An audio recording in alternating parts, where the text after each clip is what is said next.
প্রিয় বন্ধুরা, মেদিনীপুরের বিখ্যাত চপ মুড়ি কার পছন্দ দেখুন।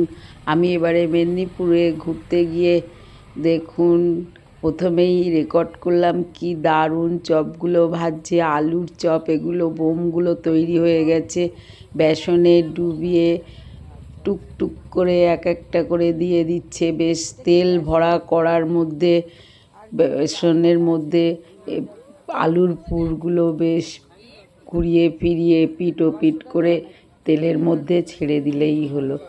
দারুণ এই চপগুলো, এত বেশি খাস্তা আর টেস্টি। আমি এবারই প্রথম খেলাম আর আমার ভালো লেগেছে বলে আমি রেকর্ড করলাম। এগুলো ফুলুরি আছে, লুচিও আছে, আর বিখ্যাত আলুর চপ।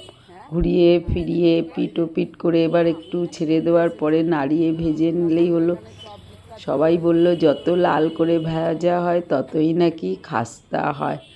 আর বেশ দারুণ দেখতে পাচ্ছেন, ফুলকো ফুলকো লুচি, ফুলকো ফুলকো চপ। নিশ্চয়ই দেখেননি, দেখে নিন কি দারুণ টইটুম্বুর ফুলে গেছে। আর আমি তো খেয়েছি, দারুণ টেস্টি। চলুন এবার এই চপগুলো ভাজা হোক। প্রথমেই শসা, পেঁয়াজ, ধনেপাতা, কাঁচা লঙ্কা কুচিয়ে নেওয়া হয়েছে। মুড়িটার মধ্যে যোগ করে দেওয়ার পরে এরপরে যোগ করে দেওয়া হয়েছে আমাদের সবার প্রিয় ঘুগনি। বন্ধুরা, এর যে মুড়ি আর ঘুগনির কি টেস্ট আর কি বলবো।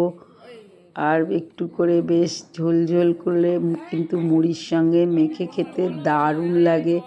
সেই ঘুগনি নিয়ে নিলাম, আর শসা কুচানোগুলো তো রয়েছে। প্রথমে আমি মুড়ি ঘুগনিগুলো আগে খেয়ে নেব, এটাই ইচ্ছা। তার সঙ্গে দারুণ শসা পেঁয়াজ দিয়ে একবার যদি মেখে খান, আহা, জিভে জল আনা রেসিপি। এতেই মোটামুটি ওয়েস্ট বেঙ্গলের লোক একদম মানে স্বাদে আস্বাদে টইটুম্বুর।